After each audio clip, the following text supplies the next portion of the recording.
Hey everyone, it's Ling here. I'm back here today with another Commander deck tech video. I'll be going over another one of my Commander decks. It's something I like to call, "Don't worry, I'm here to mill myself." As the name suggests, it is a self-mill reanimator deck featuring Phenax, God of Deception, as the commander. This deck is pretty strong and extremely resilient. It does very well in most matchups except against decks that are dedicated to graveyard hate. Unlike my previous decks, Phenax acts more as a support piece and the deck doesn't really need to rely on him to play well. Just like in my previous videos, I'll go through the strategy and the cards for the deck first, and then end with a quick goldfishing session. I'll also leave a Moxfield link with the full deck list in the description below. Phenax, God of Deception is a Dimir commander costing 3 colorless, plus 1 blue, and 1 black. He is a 4/7 legendary god with indestructible, and is not a creature unless you have devotion of 7 or more. He also gives all of your creatures an activated ability, allowing them to tap to mill target player equal to that creature's toughness. The goal of this deck is to put big scary creatures into your graveyard and then reanimate them. And with some luck, you can do some insane reanimate loops to bring back multiple creatures.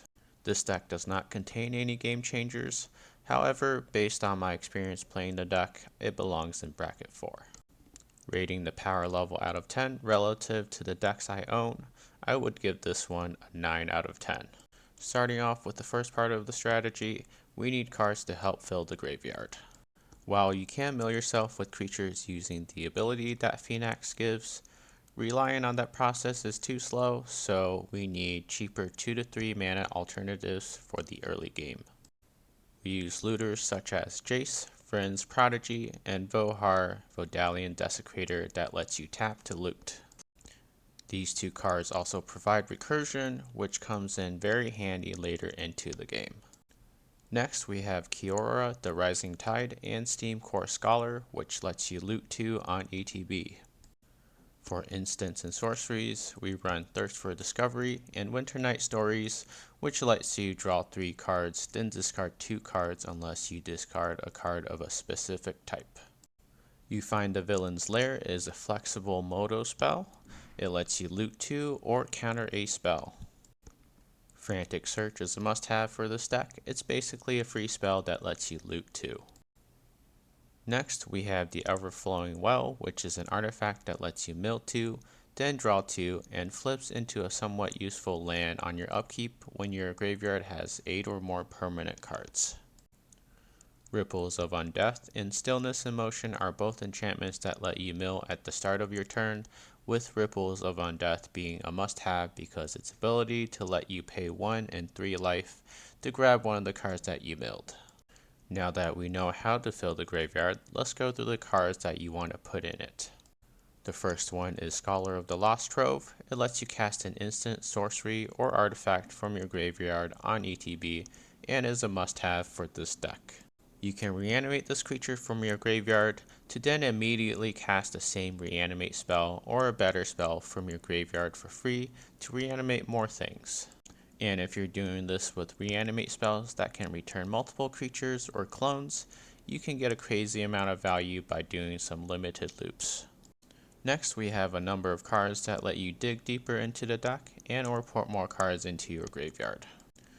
Lord of Change provides pure card advantage, letting you draw 3 on ETB, while Sire of Stagnation lets you draw 2 while exiling 2 cards from the top of your opponent's library whenever a land enters under their control.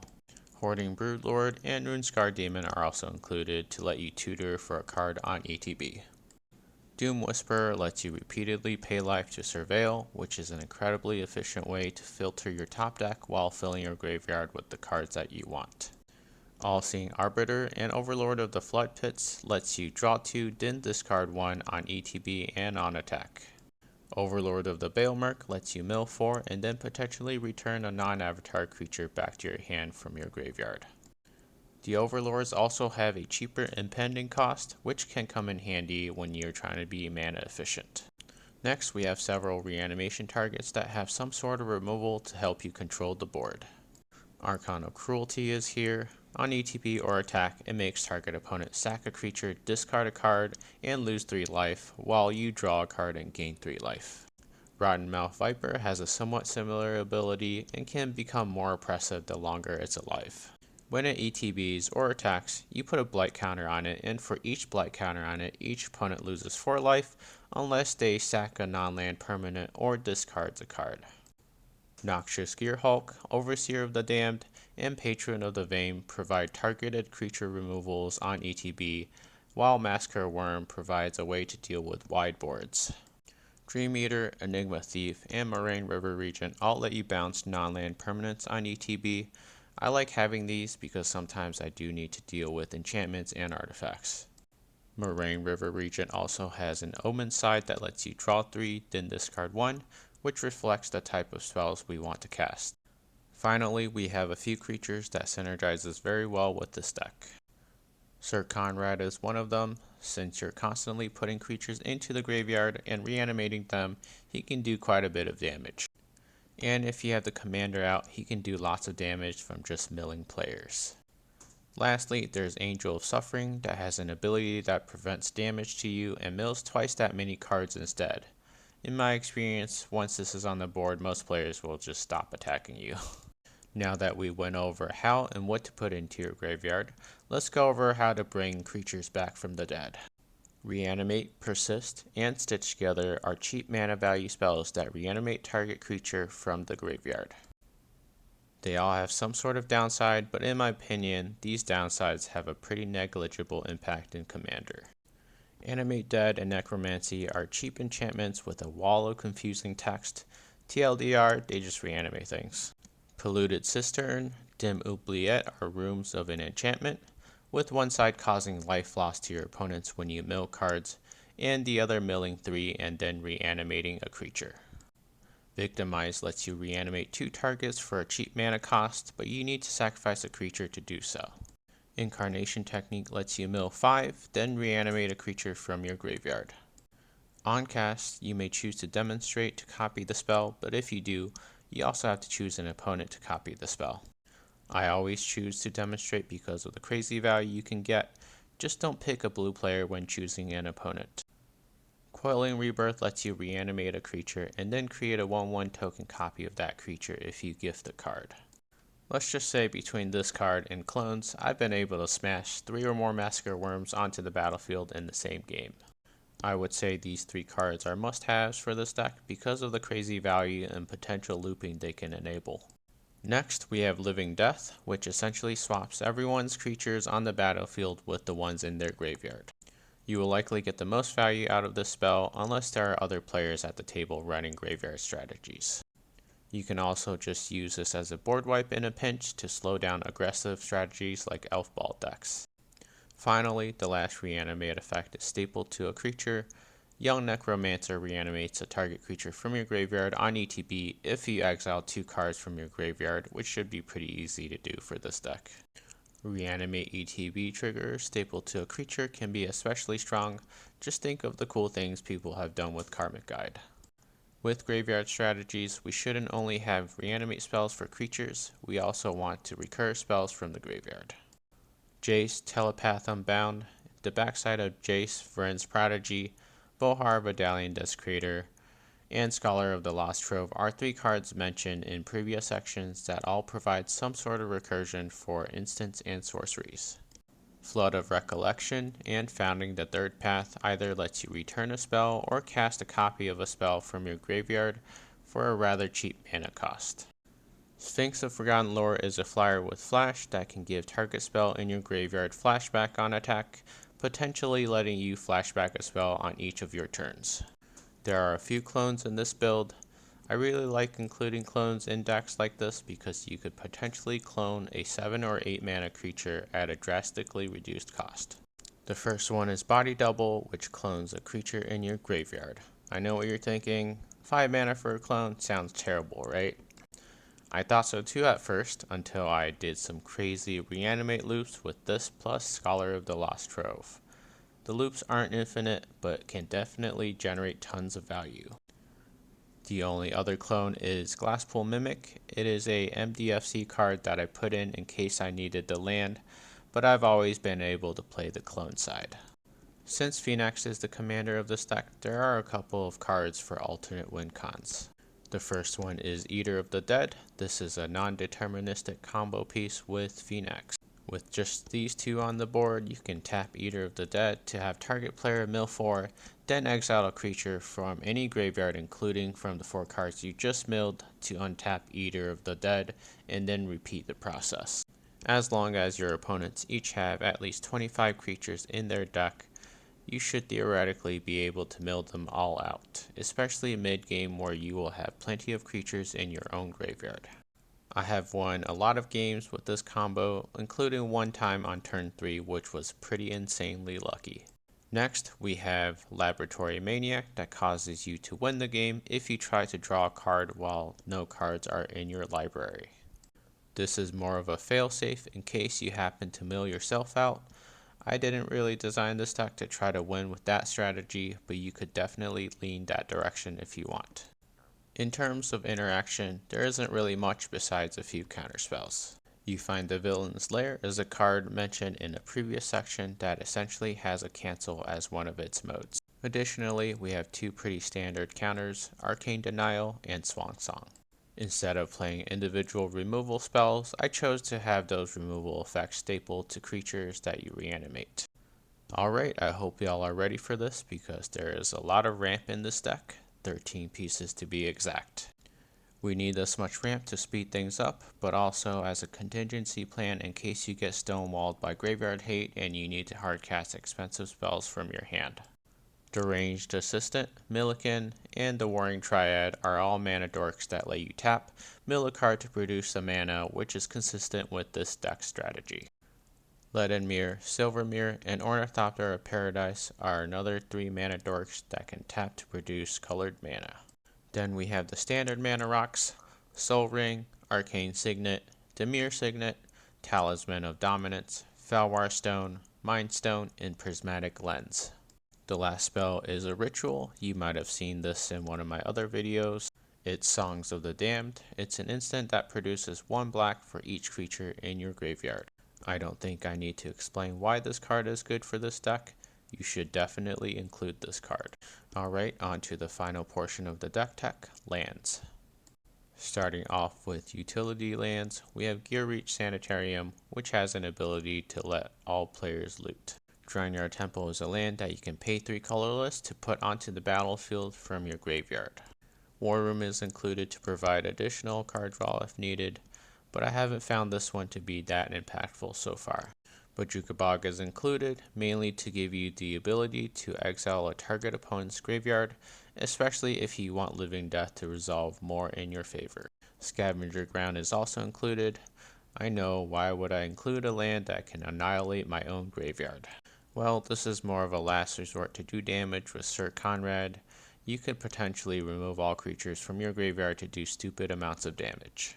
The rest of the lands are the standard Command Tower, Exotic Orchard, Dual Lands, and Basics, totaling 35 lands, including the MDFC. I won't go into details about the rest of the lands, it's pretty mid-tiered. I play what I'm comfortable with my play groups, and you should do the same. To conclude, I really enjoy playing this self-mill Reanimator deck. Being able to smash down a scary 8-drop creature for 2 to 3 mana is crazy, so imagine being able to do that multiple times.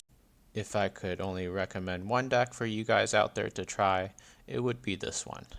As far as upgrades go, you can probably substitute some of the creatures in this deck with even stronger ones. Consecrated Sphinx and Toxfrill are a few that comes to mind, as well as replacing Lab Maniac with Thoracle. You could also replace counterspells in this deck with things like Mana Drain or Fierce Guardianship, or have more effects like Stifle or Disallow to prevent someone from nuking your graveyard. In terms of making it more budget friendly, you can swap out some of the pricier creatures with cheaper alternatives. There are definitely a lot of redundancies in Magic, and no shortage of scary big mana creatures. The one thing I would not downgrade is the Reanimate package in this deck. The cost of this deck, according to TCG Player, using the cheapest card versions, comes out to be around $153. I think this price is pretty average. It's not a budget deck, and it's far from being an ultra expensive deck. Now on to Goldfishing. I'll be going through the first several turns to give you guys an idea of how I would typically play this deck. Since it's Goldfishing and there are no opponents, I can't account for the interactions my opponents would have or ones that I would need to use against them, so this is mainly to demonstrate the deck's play pattern. Alright, we're here in Moxfield's playtester with the Phenax God of Deception commander deck. Let's see, looking at the starting hand, I have 3 lands, a looter, a couple of reanimate spells, and something I can reanimate. I think this hand is fine. I would have preferred having a mana rock in here. So this deck ideally wants 3 lands in hand, but you can run it with 2 land hands as long as you have mana rocks and some way to loot or draw cards. So let's just go ahead and get started with this hand. It looks playable, so draw for turn. Cool, I will play the Temple first and scry 1. You know what, I can keep that up top. And then just close. So pass turn 1 and go to turn 2. Turn 2, I would play Dark Slick Shores. Come in untapped. And then I'll just play Jace. Pass turn 2 and go to turn 3. Here I think I'm actually going to activate Jace first to loot. So draw 1 card. And discard a card. I'll discard Runescar Demon first. Then I'll play a Swamp. And go ahead and play the Warring Triad. So here I'll pass the turn. But on the end step on your opponent's turn, before your turn 4, I would typically use the Warring Triad and then create a mana, but mainly to mill another card. So then we'll go to turn 4. Okay. Don't have 2 basics in play right now, so I'll just play the command tower. Wait, hold on a second. 1, 2, 3, 4, 5. I do need this to play that. So let me loot first with Jace. Draw a card. Yeah, that's acceptable. At this point, I don't think I want Demir Aqueduct, so yeah, I'll get rid of that. 4. Ooh. I'm going to mill a card to that. And also play my command tower and tap it for another mana. Go ahead and play Doom Whisperer. And then, I think here I will just pass the turn and go to turn 5.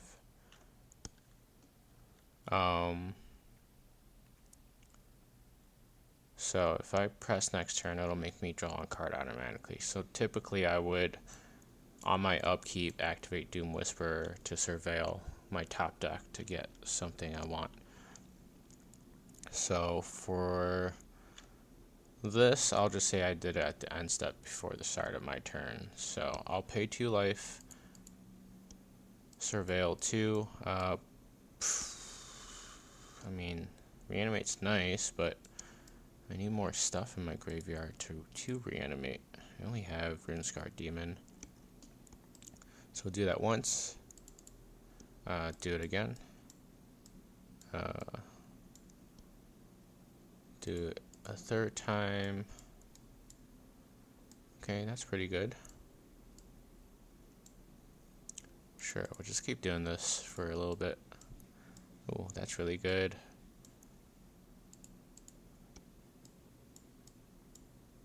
Nothing like paying 10 life already. One more time.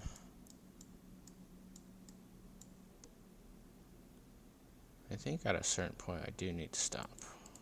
Go one more time. Put myself at 24 and surveil. Okay, here we go. Alright, this is good. And then I'll go to turn 5. Still don't have 2 basics. Unfortunately. Let's see. Could just living death here. And it'll be fine, I think. This is definitely a creature, so I'm going to activate Jace first. So I'll loot. We don't care about that. I'm going to dump Young Necromancer into the graveyard. I'll play a War Room for turn. I'll just go tapped out. Play a Dimir Signet, also mill a card for this. And then go to combat. I'll attack someone for 6. I'll track damage here.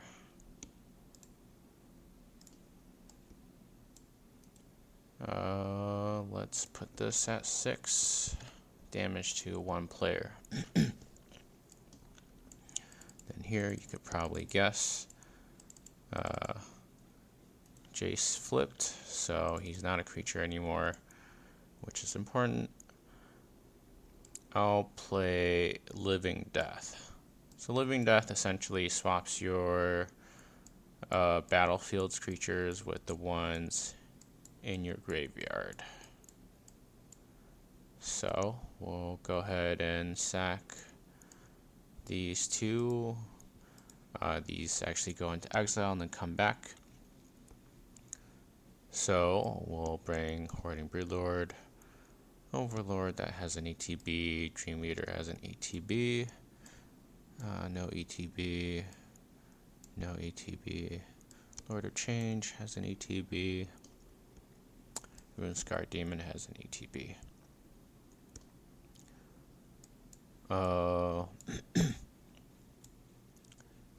And then Young Necromancer.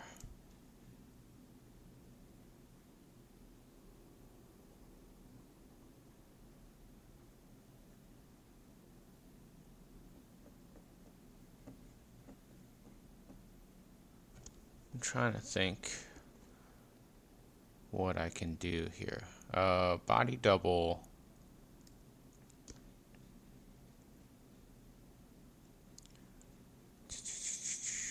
Goes into exile and then it comes back, so it would be one of these creatures.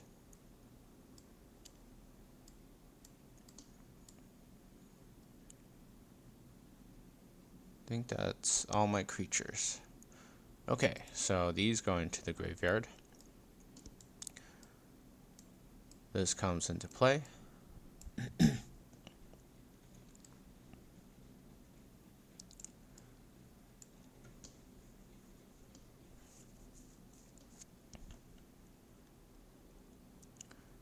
Alright, so let's do the triggers in order. So Young Necromancer I'll probably do last.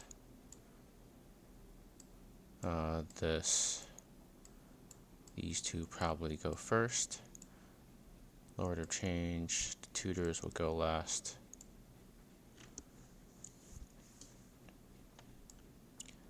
And Body Double, I have to pick something before it comes into play. So Body Double on ETB will come in as a Warring Triad. So I get 1 mana. And it does have haste, so I can use it this turn, but these don't do anything. So in terms of ETB triggers off of Living Death, I do have to put mine on the stack first, and then each opponent puts their triggers on the stack in turn order, but then it's resolved in reverse turn order. So my stuff actually resolves last, but I do have to target stuff as they go on the stack first. So for instance, this goes on the stack. Well, actually, I don't have to do this now, I don't think, because I have to surveil 4 first. Yep, okay, so we'll go to my ETBs. We'll do Overlord first. It's going to be mill 4. 1, 2, 3, 4. I can bring a creature back. Don't want to bring this back because it's legendary and I already have a copy of it here. Maybe I should have copied Doom Whisperer. Okay, so I just won't return anything to my hand. And then I'll do Dream Eater, which is Surveil 4. 1, 2, 3, 4. Sure, I'll drop all of these into the graveyard. And then it returns a non-land permanent my opponent controls back to their hand. So I bounce something with this. Lord of Change, I'll draw 3 cards. 1, 2, 3. All lands. Cool. Runescar Demon. I am going to go grab. What do I want to grab? I only have 1 blue source.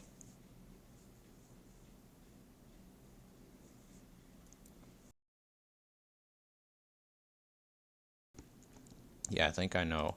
I'm gonna grab Songs of the Damned here. Oop, I am looking at my graveyard, not my library. Songs of the Damned.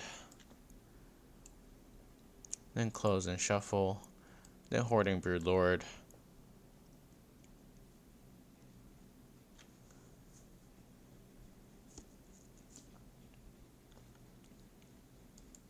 I will go ahead and grab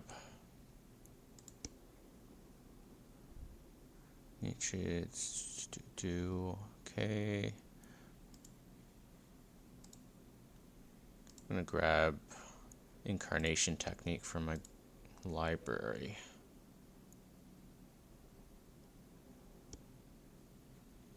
View all. Incarnation Technique. Close and Shuffle. This actually gets exiled under Hoarding Broodlord.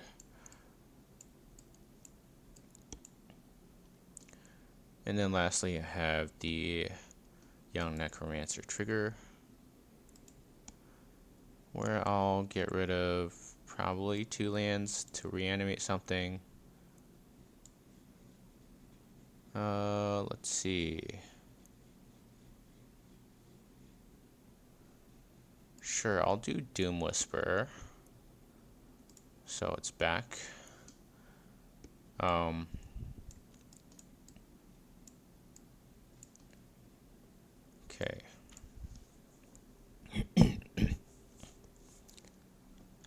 What can I do here? So I can cast this.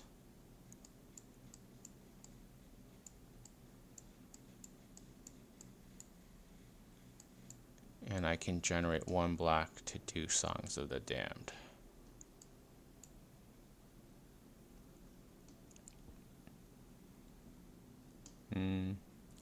Okay, I think I'm gonna just do this. 1, 2. Not that one. 3, 4. And 5th creature. I'll use these to convoke my Incarnation Technique, casting it. So Incarnation Technique lets me mill 5 cards and then return a creature card from my graveyard to the battlefield. However, I can demonstrate, which means I get an extra copy, but one of my opponents also has to get 1 copy. So essentially, my opponent gets 1 copy and I get 2 copies. So typically, I stopped choosing blue players because there was one time someone ripped a Hull Breacher Horror and completely wrecked both of my copies on the stack, and that was not fun. So If you do choose a blue player, just make a deal with them. Be like, hey, if I let you reanimate something, please don't target me with your ETBs or something.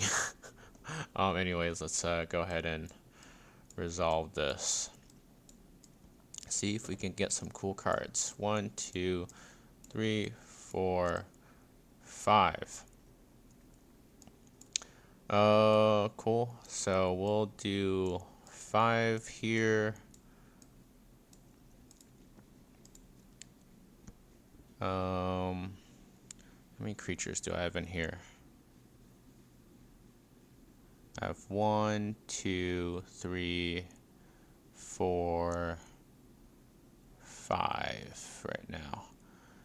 So I think for this, I'm going to bring back All-Seeing Arbiter.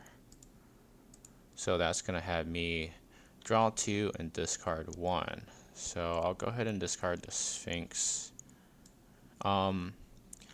And before I resolve the second copy of Incarnation Technique, I'm going to Doom Whisper, paying 2 life to Surveil 2. Go ahead and put these in the graveyard. And then I'll do that again. Not what I wanted. One more time, just slowly killing myself with Doom Whisper here. But I do have that Noxious Gearhulk, so I can kill something and gain life.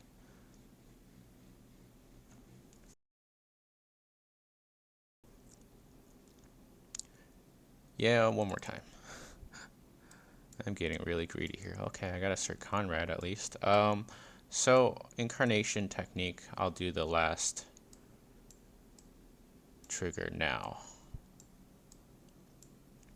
Okay, we're gonna put these in the graveyard. This is resolved. I do have to grab one thing out of my graveyard, so it will be a Noxious Gearhulk. Another target creature. Okay, so I can destroy my own creatures with this. So I'm gonna blow up the Hoarding Broodlord to gain 6 life to counteract the Doom Whisperer.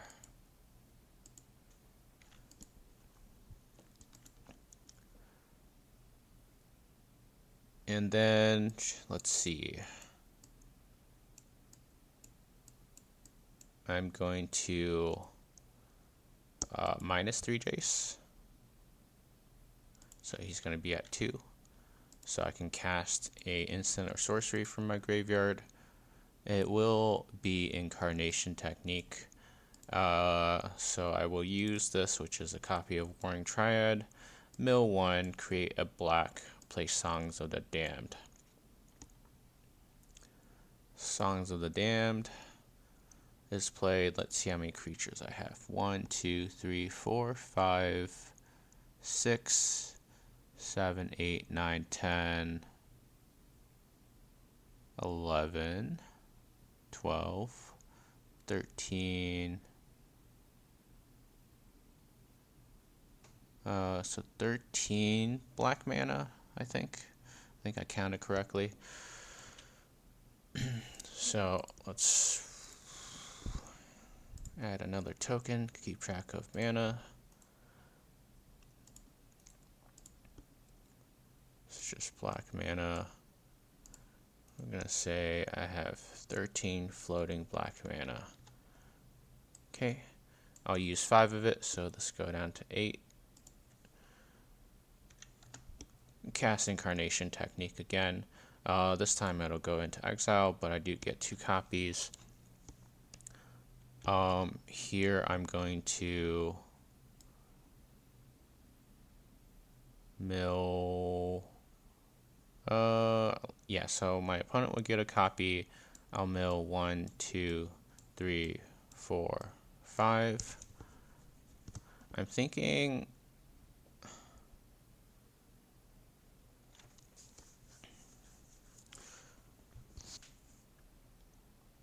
I'm debating to see whether I can mill myself out and try to get a lab maniac out. Okay, let's see. So 1, 2, 3, 4, 5.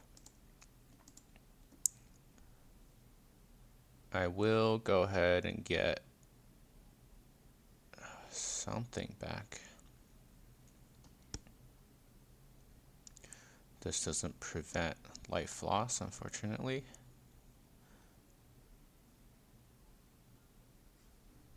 Eater of the Dead.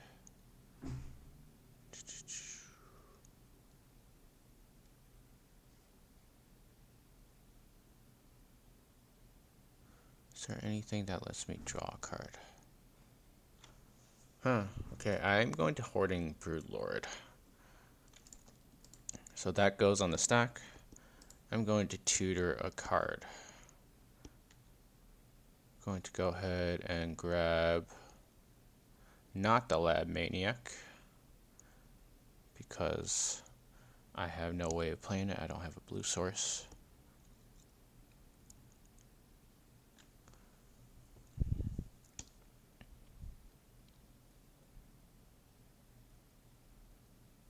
Well, I could because it would have Convoke.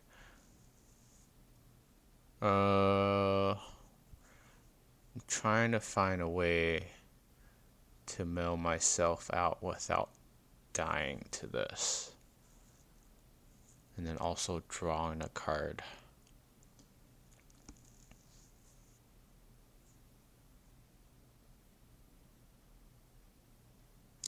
Yeah, I'll just grab a Scholar of the Lost Trove, I think, here.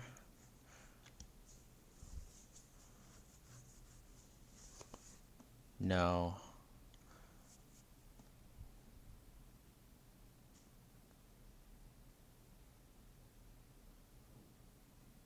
Because I can... Yeah, I'm going to grab a Glass Pool Mimic here. And it'll be exiled under the Hoarding Broodlord. I'm going to close and shuffle. And before I resolve my second copy of the Incarnation Technique, I will go ahead and pay 2 life to Surveil. Okay. We'll do that. Do it again.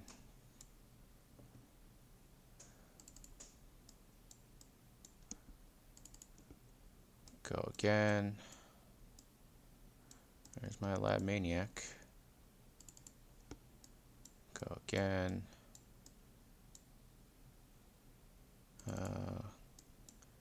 One more time.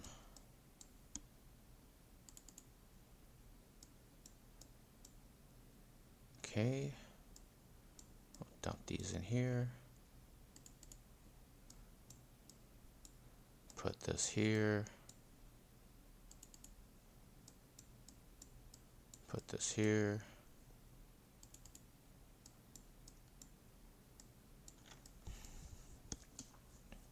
I don't want to put myself into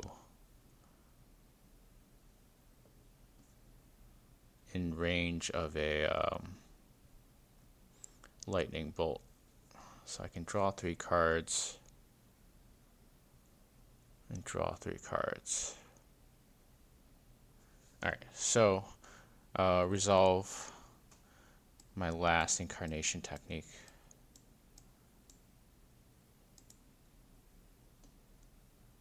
So I will actually bring back Scholar of the Lost Trove.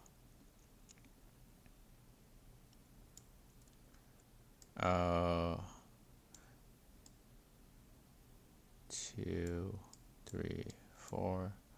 Did I miss a card? Yeah, it should be 5 cards. And then I will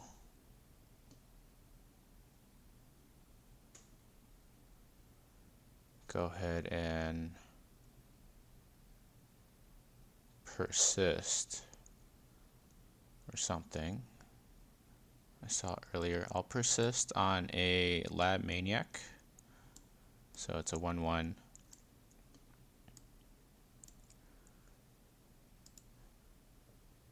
And then I will try to convoke this Glasspool Mimic, come into play as a Lord of Change, forcing me to draw 3 cards. I only have 2, so on the third one, Lab Maniac triggers. I should win the game with 4 life left and 8 floating black mana. So I think this is a pretty good demonstration of what the deck can do. Usually it's just a lot of reanimating and looping. I don't think I've ever done something like this where I also milled myself out and put a Lab Maniac out. But I think that's it for this. I hope this was a helpful demonstration. It was a very long turn 5, but we made it there. And I mean, you don't have to go the Lab Maniac route. You could also just like keep reanimating things and maybe not always choose Incarnation Technique, even though I did it like several times and I just really like that card. You could just reanimate a big board and attack, but here I think I just went pretty nuts and milled myself out and tried to win with the Lab Maniac. Anyways, thank you guys for watching this goldfishing session. Feel free to leave a comment below. This channel is new, so if you have any suggestions on how I can improve future videos, please let me know. Thank you guys for watching. Please like and subscribe, and I'll see you in the next video.